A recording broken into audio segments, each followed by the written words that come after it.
ఎన్నికల ఓటర్లపై వేగం పెంచిన ఈసీ జిల్లా ఉన్నతాధికారులకు సీఈఓ కీలక ఆదేశాలు. ఆంధ్రప్రదేశ్ సార్వత్రిక ఎన్నికలకు గడువు దగ్గర పడుతుండటంతో ఎన్నికల కమిషన్ అధికారులు వేగం పెంచారు. దేశమంతా లోక్సభ ఎన్నికలు జరుగుతూ ఉండటంతో పాటు ఆంధ్రప్రదేశ్లో అసెంబ్లీ ఎన్నికలు కూడా జరుగుతున్నాయి. 2014 ఎన్నికలకు షెడ్యూల్ మొదలైన సమయం, ఎన్నికలు జరిగిన సమయాన్ని ప్రాథమికంగా పరిగణలోకి తీసుకుని ఎన్నికల సంఘం అధికారులు ఏర్పాట్లపై ముందుకెళ్తున్నారు. పోలింగ్ కేంద్రాల ఏర్పాటుతో పాటు ఇతర ఏర్పాట్లపై ఎప్పటికప్పుడు జిల్లా స్థాయి అధికారులు, రాష్ట్ర ఎన్నికల ప్రధాన అధికారి ముఖేష్ కుమార్ మీనా పలు సూచనలు జారీ చేస్తున్నారు. మరోవైపు ఎన్నికలకు సంబంధించి రాజకీయ పార్టీలతో సమావేశాలు కూడా ఏర్పాటు చేస్తున్నారు.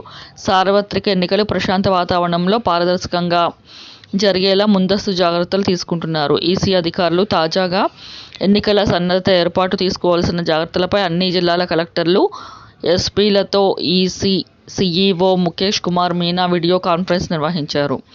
జిల్లాల వారీగా ఎన్నికల ఏర్పాట్లకు అధికారులను వివరాలు అడిగి తెలుసుకున్నారు. ఎన్నికల సిబ్బంది నిర్వహణ, ఓటర్ లిస్టు తయారీ, ఓటర్ కార్డుల పంపిణీ, పోలింగ్ స్టేషన్లో కనీస వసతుల ఏర్పాట్లపై, శాంతి భద్రతల జిల్లాల అధికారులకు పలు ఆదేశాలు జారీ చేశారు. ముఖ్యంగా ఓటర్ జాబితా తయారీ, శాంతి భద్రతల కీలక సూచనలపై చేశారు. పోలింగేతర విధులకు సంబంధించి శిక్షణ కార్యక్రమాలు నెలాఖరుకల్లా పూర్తి చేయాలన్నారు. ఎన్నికల విధుల్లో ఉండే ప్రతి ఉద్యోగికి పోస్టల్ బ్యాలెట్ అవకాశం కల్పించేందుకు అవసరమైన ఏర్పాట్లు చేయాలని సూచించారు.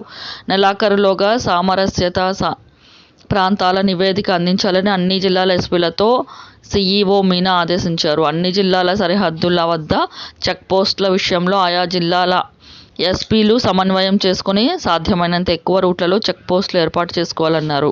మైనర్ రూట్లలో నిరంతర పర్యవేక్షణ ఉండేలా మొబైల్ స్క్వాడ్లు, స్టాటిక్ స్క్వాడ్లు ఏర్పాటు చేయాలని ఆదేశించారు. వచ్చే ఎన్నికల్లో అక్రమ మద్యం, నగదు అరికట్టేలా పక్కాగా ప్రణాళికలు రూపొందించాలని సీఈఓ మీనా సూచించారు.